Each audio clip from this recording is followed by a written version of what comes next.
Hi, it's Tara here, and I've got a story to tell you.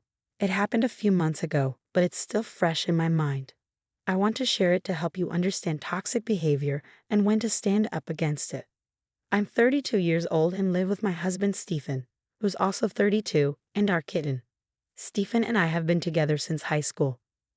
We got married young and went to different colleges, but our relationship stayed strong. Next month, we'll celebrate 15 years together, but there's a hitch. My mother-in-law, Lily, won't be joining us. Lily never really warmed up to me. She has 2 sons, and she's always doted on them since they were born.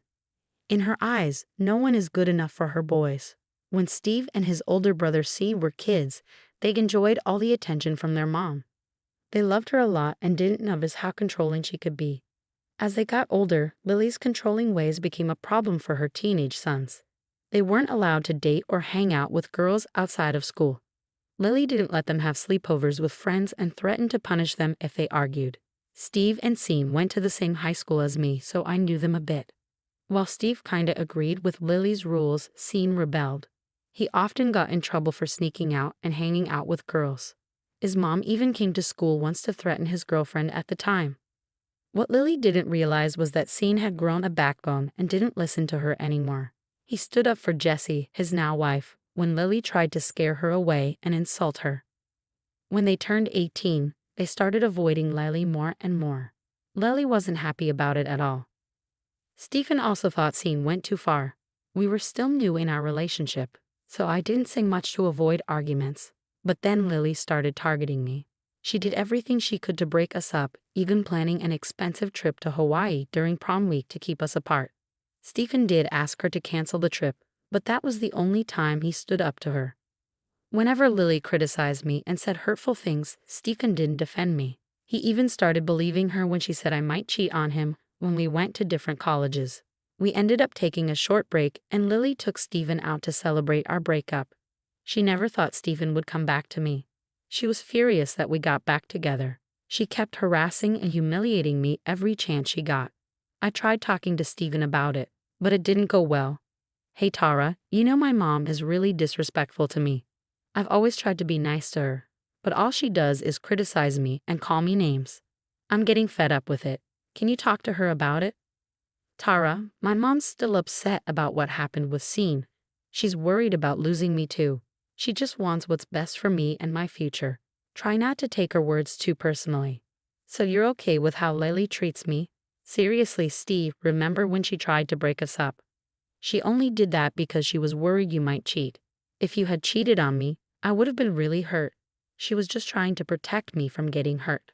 Are you serious? She used your fears against you to break us up. How can you defend that? No matter what I said, Steve never saw things from my point of view. He always thought I was overreacting and believed Lily was just trying to protect him. He refused to believe me when I said Lily calls me to criticize me. He insisted Lily would never do such a thing and accused me of lying. Even Sean tried to talk sense into him. After hearing everything, Steve argued with Sean, saying he betrayed their mom. Things got weird between Sean and Steve.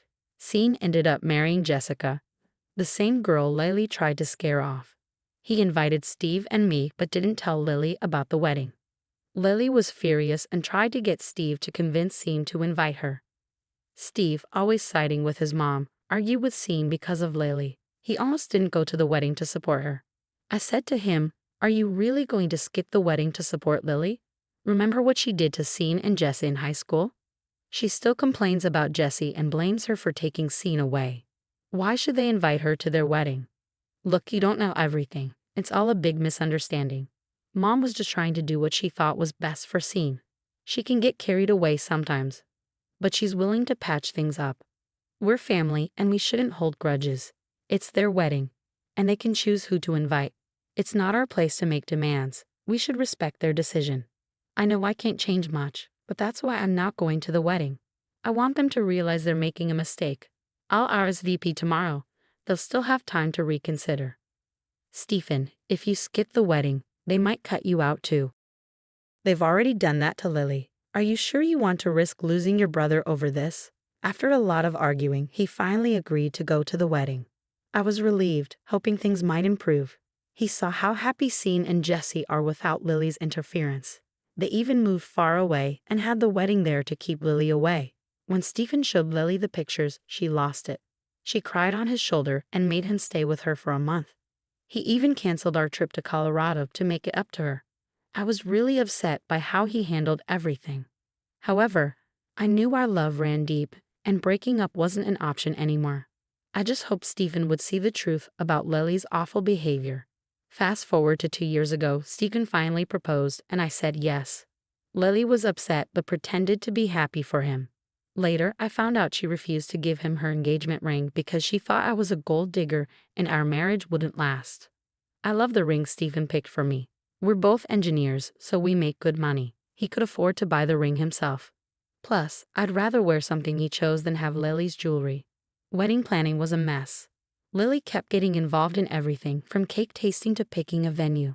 She had to have a say in everything. She didn't like my ideas and tried to change the theme. Lily said my vintage theme was boring and tacky. I ignored her, but Stephen didn't. We discussed every decision carefully. I finally spoke up. This is getting ridiculous. It's our wedding, not hers. Your mom needs to give us space to decide for ourselves. I don't want her input on everything. She hates everything I choose. You need to tell her to back off. Tara, Mom just wants what's best for us. She's been to more weddings than us. So her input could be helpful in the future. You know, she missed Sean's wedding. She just wants to enjoy mine. I'm tired of hearing that excuse. She deserved to be uninvited from Sean's wedding. That was all her fault because Jesse didn't let her interfere. I won't let her control everything. She's welcome to be involved, but she can't criticize my choices. This is our wedding, Stephen. She already had hers. After a lot of persuading, he finally told Lily to back off. She threw a fit but calmed down a bit. Unfortunately, Stephen still went along with a lot of her choices. I was sad at first, but I knew it was also Stephen's day, so I went along to avoid more trouble. I wasn't confident enough to stand up for myself, and Stephen was too influenced by his mom to think clearly. The wedding turned into another disaster when Lily showed up in a white dress that looked like a bridal gown. Thankfully, Stephen realized the problem and insisted she change before the ceremony. She pretended she didn't have another dress. But my maid of honor came to the rescue with a dress I had bought for her. Lily had no choice but to wear it. During the reception, she made tearful speeches about feeling like she was losing her sons to awful women like me and Jesse. She tried to make herself out to be the victim and criticize our relationships. It made everyone uncomfortable, even her own family. My maid of honor took the microphone away and tried to lighten the mood. On our honeymoon, Lily called us constantly, crying about feeling lonely. She called Stephen repeatedly, and when she couldn't reach him, she called me. "Where's my boy? What have you done to him? It's only been a month since the wedding, and you're already taking him away. No matter what you do, he'll always choose me over you. He'll never love you more than his mama." "Lily, we're on our honeymoon. You can't keep calling us like this." Stephen's phone died, so he went back to our room to charge it. "Why would I keep him away from you? I know how you are, Tara. All you want is his money. You can't stand the fact that he supports me. He sends me money and gifts every month. You want to isolate him so you can take all his money. But I won't let that happen. He's been taking care of me since his father died 10 years ago. Lily, I don't care if he supports you. You're his mom, so of course, he helps you out. I earn enough for both of us, so I don't want his money anyway. You need to stop accusing me." "Shut up. You may fool him, but I know what kind of woman you are. Now give the phone to my son right now. I need to talk to him." Dealing with her on our honeymoon was just one of many tough conversations. When we got home, she cried for days because we didn't take her along. It was surprising when she scolded Stephen for going without her. But as usual, he focused on comforting her and ignored my concerns. I was slowly learning to handle her tantrums and speak up for myself. Things were okay until I found out I was pregnant. We were thrilled, and Stephen wanted to tell Lily right away. I was nervous, but I figured she'd be happy about her first grandchild. I couldn't have been more wrong. As soon as she found out, she started crying and yelling. She accused me of trapping Stephen with a baby to take him away from her.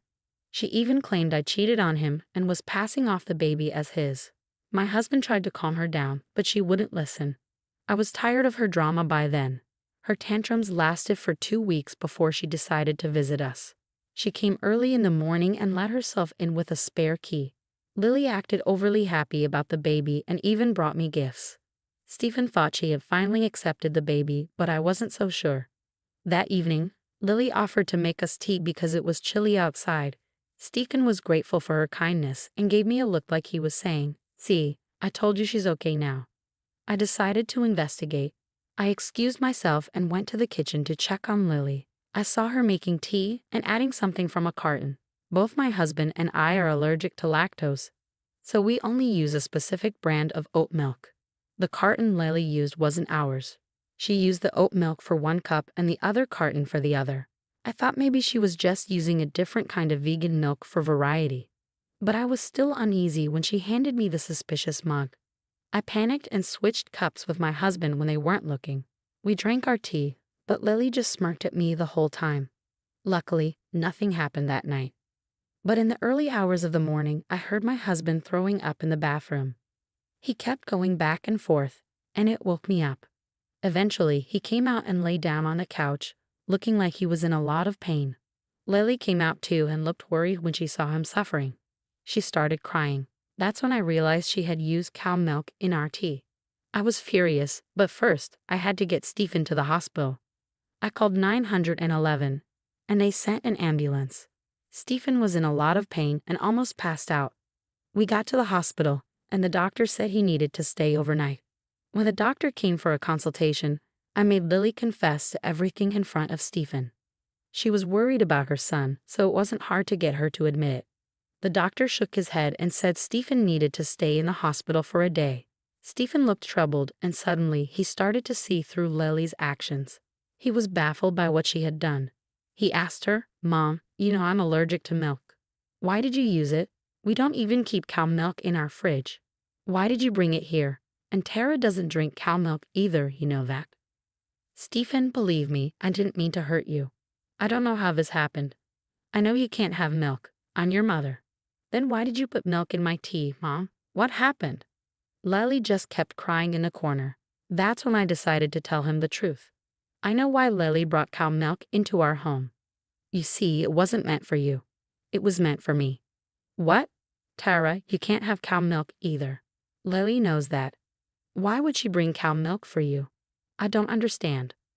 "Lily wanted to hurt me and our baby. I don't know why, but she wanted me to suffer. She gave me the cup you drank from. I switched our cups because I didn't want to risk our child's health. Turns out, I was right. There's no way she would do that." "You're lying, Tara." "Mom, say something. You told me you were happy for us. Tell me you didn't do this." Lily started wailing and screaming. It got so loud that a nurse had to take her out. None of us wanted her there anymore. Stephen was shocked and traumatized by what she did. He apologized to me and promised to keep Lily away from our lives. I comforted him as best I could and took him home the next day. I changed the locks on our house while he was in the hospital. He called Lily and told her we were cutting off contact for good. More crying and wailing followed. "Mom, after what you've done, I don't want you around. I've always defended you, but I see now how much you've hurt my family. I won't allow it anymore. You've crossed the line." "Stephen, please. I didn't mean for this to happen. I felt lonely because you were spending all your time with her. I thought the baby would make things worse. I just wanted to hurt her a little and make her suffer. I'm sorry. Sorry doesn't change what you did. It's unforgivable. I can't even imagine what would have happened if Tara drank the tea you gave her. I'm disgusted with you, and I don't want to hear from you again. Leave us alone." With that, we started cutting off contact with her. She showed up at the house and tried to get in with her keys. When she saw we changed the lock, she started banging on the door. We called the cops and let them handle it. We blocked her on all our phones and social media. Sean and Jesse informed our extended family about the situation. Everyone was disgusted and appalled by her behavior. After discussing Lily's actions with me, Stephen, Sean, and Jesse, we decided to get a restraining order against her. We had evidence from our security cameras and her confession to the doctor. The order was granted quickly. So far, she stayed away but has tried to gather information from our extended family. No one has entertained her demands, and we've cut off financial support, so she had to get a job at Walmart. We're rebuilding our relationship with Sean and Jesse. Stephen and Sean had a heart-to-heart conversation and resolved their issues. Jess and I were always close, so this brought us even closer. Thankfully, my husband has finally seen the truth and protected me from Lily. We're happy and eagerly awaiting the birth of our child. To be safe, I made it clear to Stephen that Lily won't have a relationship with our child. To my surprise, he agreed immediately. Our household is peaceful now that Lily's gone for good. We might move to Scene City after our child is born.